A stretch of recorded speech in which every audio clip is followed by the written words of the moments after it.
صلو علی الحبیب صلی اللہ تعالی علی محمد صلی اللہ علیہ وسلم۔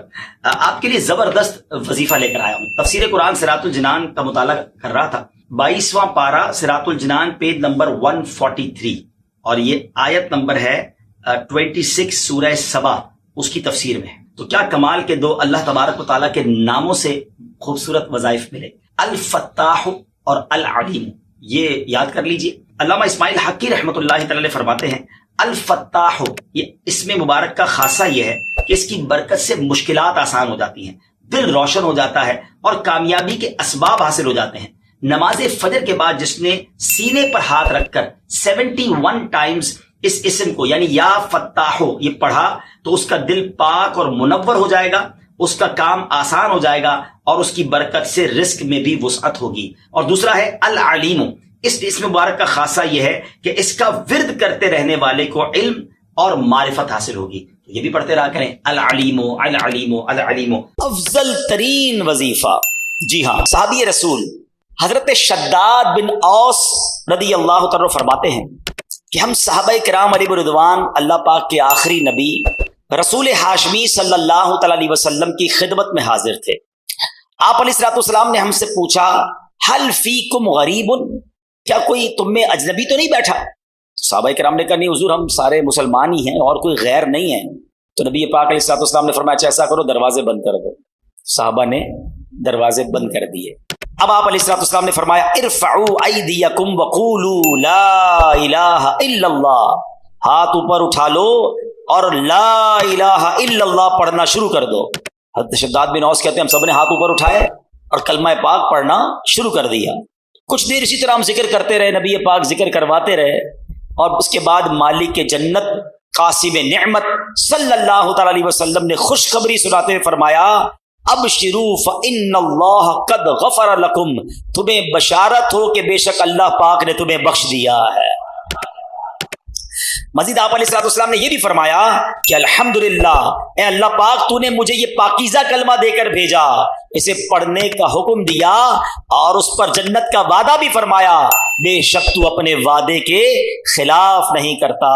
سبحان اللہ۔ تو کلمہ طیبہ افضل الذکر لا الہ الا اللہ، اس کے کمال کے فضائل ہیں۔ اللہ کے حبیب فرماتے ہیں خیارکم من اطعم الطعام ورد السلام، آقا فرماتے ہیں تم سب میں بہتر وہ ہے جو کھانا کھلائے اور سلام کا جواب دے۔ ہاں یقیناً غریبوں مسکینوں کو کھلانا بڑا ثواب ہے، لیکن جو اپنے گھر والوں کو بھی کھلائے، دوستوں کو بھی کھلائے، بس کھانا کھلانا یہ شریعت کو بہت پسند ہے۔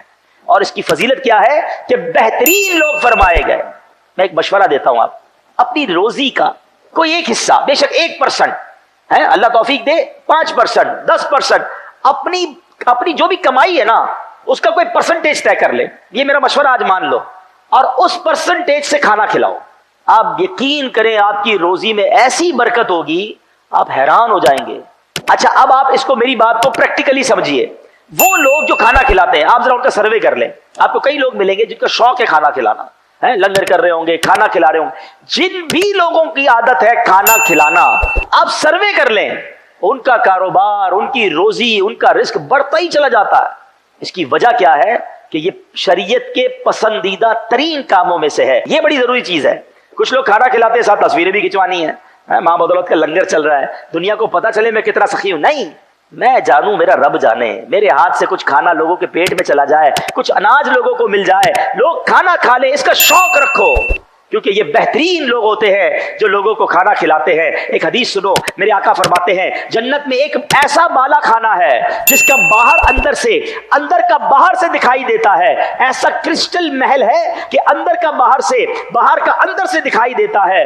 آقا فرماتے ہیں یہ بالا کھانا اس کے لیے ہے جو محتاجوں کو کھانا کھلائے۔ یہ بڑے نیکی کے کام ہیں۔ اپنی روزی کا، دوبارہ ریپیٹ کر رہا ہوں، اپنی آمدنی کا اپنی حیثیت کے مطابق ایک حصہ کھانا کھلانے پہ ضرور خرچ کرے، اس کی برکتیں آپ دیکھیں گے۔ نبی پاک فرماتے ہیں کہ شعبان میرا مہینہ ہے اور رمضان اللہ کا مہینہ ہے۔ اس سے زیادہ ایک عاشق رسول کے لیے اس مہینے کی اور کیا سگنیفیکنس ہوگی، اور کیا اس کی خوبصورتی بیان کی جائے کہ رب العالمین کے حبیب صلی اللہ تعالی علیہ وسلم خود فرما رہے ہیں کہ شعبان میرا مہینہ ہے۔ عاشق رسول کے لیے تو یہی کافی ہے اس مہینے سے محبت کرنے کے لیے کہ جس نبی سے محبت ہے، جو پیارے آقا ہمارے بیلوڈ ہیں، ان کا پیارا مہینہ، ان کا مہینہ جو ہے وہ شعبان کا مہینہ ہے۔ سیدی غوث اعظم رضی اللہ تعالیٰ عنہ شعبان کے ان 5 حروف کے بارے میں کیا خوب فرماتے ہیں کہ شین سے مراد شرف یعنی بزرگی کے ہیں، عین فار علو، عین کے معنی بلندی کے ہیں، اینڈ با فار بر یعنی با سے مراد بھلائی ہے، بر ہے، نیکی ہے، الف فار الفت، الف سے مراد محبت ہے، نون فار نور لائٹ یعنی نون سے مراد نور ہے۔ غوث پاک فرماتے ہیں یہ وہ 5 برکتیں ہیں جو اللہ تعالیٰ شعبان کے مہینے میں اپنے بندوں پر عطا فرماتا ہے، یعنی یہ وہ مہینہ ہے جو شرف ملنے کا، علو یعنی بلندی ملنے کا، بر یعنی بھلائی ملنے کا، الف یعنی الفت ملنے کا، اور نون یعنی نور ملنے کا دن ہے۔ اب یہ خوش نصیب ہوتے ہیں جو اس مہینے میں اللہ کو راضی کرنے والے کام کرتے ہیں، رب کریم کی رحمتوں سے یہ 5 چیزیں حاصل کر لیتے ہیں۔ انفارچونیٹلی کچھ لوگ ایسے ہوتے ہیں کہ شعبان آ بھی جائے تو ان کی لائف میں کوئی چینج ہی نہیں آتا، وہ اپنی لائف میں کوئی ایکسپیرینس نیکی کی طرف اپنا بڑھاتے ہی نہیں ہیں۔ غور کیجئے میٹھے اسلامی بھائیوں کہ آج ہماری زندگی میں کیا چینج آیا۔ سرکار علیہ الصلوۃ والسلام کے جو ڈیوٹیز تھے، جو صحابہ کرام تھے، وہ کیا کرتے تھے کہ جب رجب کا مہینہ آتا وہ عبادتوں کی طرف رجوع لاتے اور ساتھ ساتھ کیا کرتے، اپنے معاملات کو سمیٹنا شروع کرتے۔ شعبان کا مہینہ آتا تو کاروباری لوگ اپنا لینا دینا کر لیتے، حکمران کیا کرتے، اپنا جناب سارا معاملہ جو ہے وہ عدالت میں سیٹل ڈاؤن کر لیتے، اور اس کے بعد رمضان آتے ہی وضو کر کے اعتکاف میں بیٹھ جاتے۔ Actually the month of Shaban is the preparation of رمضان، لیکن بہت سارے لوگوں کو تو کچھ اس کا احساس ہی نہیں ہے کہ شعبان المعظم کی کیا خوبصورت فضائل ہیں، اور نبی پاک علیہ الصلوۃ والسلام کا اس میں انداز کیا تھا۔ نبی پاک کا سب سے زیادہ پسندیدہ مہینہ بی بی عائشہ فرماتی ہیں شعبان کا ہے، میرے آقا اس میں روزے رکھتے رکھتے رکھتے اس کو رمضان سے ملا دیتے۔ اللہ اکبر، اللہ کے حبیب علیہ الصلوۃ والسلام اتنے روزے رکھتے، اچھا یہ کیوں رکھتے تھے، what is the reason behind this, ذرا یہ بھی سن لیجئے کہ نبی پاک علیہ الصلوۃ والسلام ہماری تعلیم کے لیے کیا شاندار جملہ ارشاد فرماتے ہیں۔ سیدنا اسامہ بن زید رضی اللہ تعالیٰ عنہ said, I asked یا رسول اللہ صلی اللہ تعالیٰ علیہ وسلم، حضور میں آپ کو دیکھتا ہوں کہ آپ باقی تمام مہینوں سے زیادہ شعبان میں روزوں کی کثرت فرماتے ہیں، یقیناً اس میں رمضان کے روزے تو الگ ہیں، باقی مہینوں کی بات ہو رہی ہے۔ The Holy Prophet صلی اللہ تعالیٰ علیہ وسلم replied, یہ مہینہ ہے جو رجب اور رمضان کے درمیان ہے، لوگ اس سے غفلت میں ہیں۔ یہ وہ مہینہ ہے جس میں اللہ کی بارگاہ میں بندوں کے اعمال پیش کیے جاتے ہیں۔ میں چاہتا ہوں جب میرے اعمال اللہ کی بارگاہ میں پیش کیے جائیں اس وقت میں روزے سے ہوں۔ آپ ذرا سوچئے نیچے اسلامی بھائیوں، اللہ کے حبیب علیہ الصلوۃ والسلام جن کے صدقے میری اور آپ کی مغفرت ہونی ہے، ہم پڑھتے ہیں نا تیرے صدقے میں آقا سارے جہان کو دین ملا، آقا کے صدقے تو ایمان ملا ہے، مگر یہ ہماری تعلیم ہے کہ نبی پاک فرماتے ہیں کہ میری خواہش یہ ہے کہ جب میرے اعمال اللہ کی بارگاہ میں پیش ہوں تو میں روزے سے ہوں۔ اب یہ سکھا رہے ہیں ہمیں، بتا رہے ہیں کہ دیکھو اعمال پیش ہونے کی رات ہے، اس رات بندوں کے اعمال اللہ کی بارگاہ میں پیش ہوتے ہیں۔ میں پوچھنا چاہتا ہوں اسلامی بھائیوں سے، ہم سب کو پتا ہے ہمارے اعمال میں کیا ہے، کتنی خطائیں ہیں، کتنی بے شرمیاں ہیں، کتنے جرم ہیں، کیا ہمیں کچھ آج شرم آ رہی، کیا یہ فیلنگز ہیں کہ یا اللہ کچھ بھی نہیں ہے، آج ہمارے اعمال تیرے دربار میں آ رہے ہیں، ہم جانتے اس میں اپنے کالے کر دیے اپنے نامہ اعمال، کچھ نہیں مالک تیری بارگاہ میں پیش کرنے کو، اور میرے قریب ہم پہلے سے اس بات کا اقرار کرتے ہیں کہ ہم امتحان میں فیل ہیں، وی آر لاسٹ یا اللہ عز و جل، مگر مالک آج مغفرت کی رات ہے، آج رحمت کی رات ہے، اگر تیری رحمت صرف اچھوں پر برستی رہی تو ہم کدھر جائیں گے؟ آج گر گڑانا ہے میرے میٹھے اسلامی بھائی، آج کی رات وہ رات ہے، روایتوں میں مضمون ملتا ہے کہ آج آسمان دنیا سے یہ ندا دی جاتی ہے کہ ہے کوئی مانگنے والا کہ اس کی مراد پوری کی جائے، ہے کوئی مغفرت کا طلبگار کہ اس کو اس کی مغفرت کر دی جائے، ہے کوئی توبہ کرنے والا کہ اس کی توبہ قبول کی جائے۔ آج تو اعلان ہو رہا ہے نا، لیکن کیا ہم اس کیفیت میں ہیں، کیا ہم اللہ کی بارگاہ میں اس طرح گڑ گڑا رہے ہیں کہ مولا بس آج معاف کر دیجیے؟ ورنہ حالت تو یہ ہے، وہ پنجابی شاعر لکھتے ہیں نا، جے میں ویکھا عملہ ولے کچھ نہیں میرے پلے، کچھ ہے ہی نہیں، ایوری تھنگ لاسٹ۔ ہم نے ساری زندگی بیکار کاموں میں تو گزاری، نیکیاں کی تو اس میں اخلاص نہیں، ریاکاری۔ جے میں ویکھا عملہ ولے کچھ نہیں میرے پلے، پر جے ویکھا میں رحمت رب دی بلے بلے بلے۔ اس رات کا احادیث میں کس انداز سے ذکر ہوا؟ The mother of believer سیدتنا عائشہ صدیقہ رضی اللہ تعالی عنہا stated total of mercy in 4 nights، بی بی عائشہ کہتی ہے میں نے نبی پاک علیہ السلام سے سنا ہے کہ اللہ اپنی رحمتوں کے دروازے، رحمتوں کی جو برسات ہے وہ ان 4 راتوں میں برساتا ہے. مضمون حدیث ہے نمبر 1 the night of عید الاضحیٰ، وہ رات جو عید الاضحیٰ سے پہلے آتی ہے. نمبر 2 the night of عید الفطر، جس کو چاند رات ہم کہتے ہیں، رمضان کے بعد جو رات آتی ہے صبح عید ہوتی ہے. یہاں میں عرض کرتا چلوں کہ وہ رات بھی تو کچھ دنوں میں آئے گی، مگر اس رات کیا ہوتا ہے؟ طوفان بدتمیزی ہوتا ہے. یہ رحمت کی رات ہے، یہ مغفرت کی رات ہے. Number 3 be be Ayesha said that 15th night of Shaban, as in this night the names of those destined to die this year. 15 شعبان کی رات، اور اس رات اس سال مرنے والوں کے نام بھی لکھے جاتے ہیں. آپ فرماتی کہ نبی پاک نے فرمایا اس رات اس سال میں کس کو کتنا رزق دیا جائے گا یہ بھی شب برات لکھا جاتا ہے، اور اس سال کون کون حج کرے گا یہ نام بھی شب برات لکھے جاتے ہیں. اتنی نازک رات. The 4th night، 8 اور 9 ذوالحجہ کے درمیان کی رات، یہ 4تھی رات ہے جو رحمتوں کے دروازے کھول دیے جاتے ہیں، اور یہ عرفہ کی رات کہلاتی ہے. Dear Islamic brothers, how critical the 15th night of Shaban al-Mu'azzam is. کتنی نازک رات ہے. No one knows what will be predestined for him. Sometimes a person is heedlessly busy in these activities while mishaps are destined for him. لوگ غفلت میں ہوتے ہیں، انہیں پتہ ہی نہیں ہوتا کہ ان کے بارے میں کیا لکھا جا رہا ہے. ذرا غور کیجئے. It is stated in غنیۃ الطالبین، یہ وہ کتاب ہے جو سیدی غوث اعظم رضی اللہ تعالیٰ سے منسوب ہے. غوث پاک تحریر فرماتے ہیں The shrouds of many people are washed and prepared, but they are busy wandering around in the markets.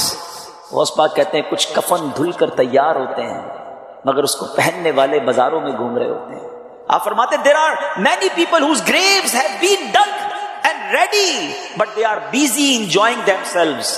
فرماتے ہیں کچھ لوگوں کی قبر کے گھڑے خودے تیار ہوتے ہیں مگر وہ گھوم رہے ہوتے ہیں، وہ بازار میں مذاق مستی اور جناب گناہوں میں مصروف ہوتے ہیں. ایک بات میں آپ کو بس اس جملے کے تحت بتاؤں، پہلے بات پوری کر لوں پھر میں آپ کو پریکٹیکلی بھی سمجھاؤں گا. آپ فرماتے ہیں number of people are busy laughing although the final moment of their death is approaching. کچھ لوگ ہنسی مذاق کر رہے ہوتے ہیں مگر موت کا وقت قریب آ گیا ہوتا ہے. فرماتے ہیں the construction of many houses is about to complete, but at the same time the lifetime of the owners is also about to complete. فرماتے ہیں کچھ گھر بالکل بن کر تیار ہو گئے ہوتے ہیں مگر مکین جو اس گھر میں رہنے کے لیے آنا چاہتا ہے اس کا آخری وقت بھی آ گیا، اس کی قبر بھی تیار ہو چکی ہوتی ہے. اب ذرا اس کو پریکٹیکلی سمجھیے. آپ جب قبرستان جاتے ہیں کچھ قبریں تیار ملتی ہیں نا، صحیح بات بتاؤ پریکٹیکل. جو قبریں خودی ہوئی ہیں نا، جن کی بھی خودی ہوئی ہیں وہ زندہ ہیں. ہاں تھوڑی دیر بعد مرنا ہے انہوں نے اور پھر اس قبر میں آ جانا ہے. بہت سارے لوگ یہ کہتے نظر آتے ہیں کہ آج کل مہنگائی بہت ہے، ہماری جو ارننگز ہیں وہ کم ہیں، ہماری اسپینڈنگ زیادہ ہیں، ہمیں خرچہ پورا نہیں ہوتا ہے. کوئی وظیفہ بتا دیں رزق میں برکت کے لیے.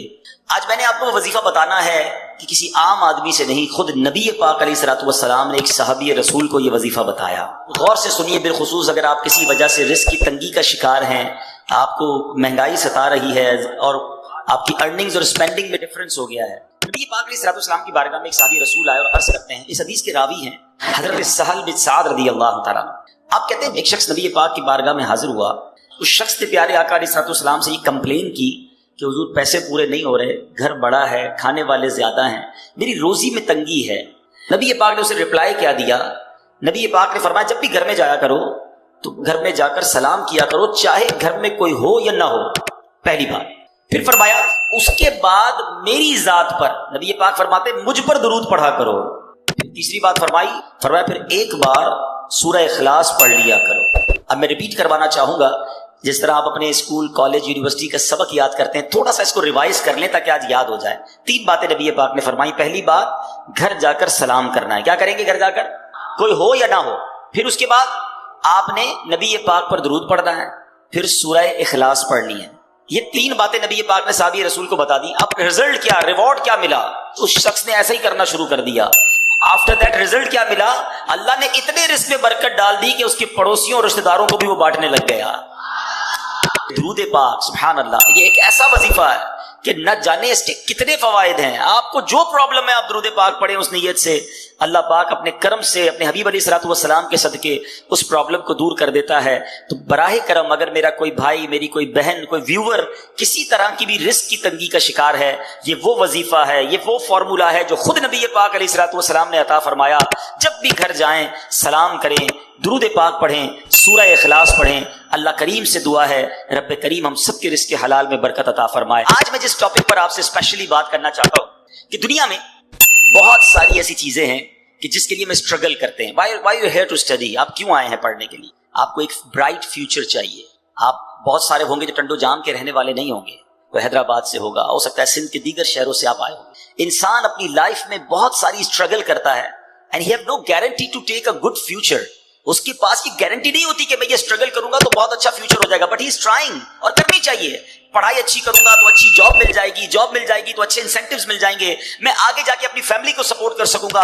لوگ ملک چھوڑ کر دوسرے ملک چلے جاتے ہیں کہ چلو فیملی یاد تو آئے گی, وطن کی یاد بھی ستائے گی, وہ کلچر وہ آرام بھی نہیں ملے گا, مگر پھر کچھ عرصے کی محنت کے بعد وہ دن آئے گا کہ میں اپنی فیملی کو کوئی اچھا سپورٹ کر سکوں گا. اگر یہ سب کچھ جائز طریقے سے ہے تو یہ ٹھیک ہے, رزق حلال کمانا بھی عبادت ہے. But what is my topic today؟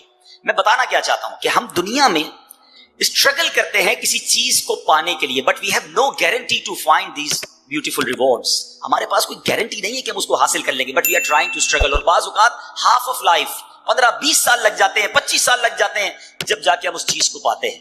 آج میں جس بات کی طرف توجہ دلانا چاہتا ہوں کہ دنیا تو مختصر ہے نا, 60 سال 50 سال 70 سال, ماں باپ کی دعا لگ گئی تو 100 سال, پھر تو جانا ہی ہے نا.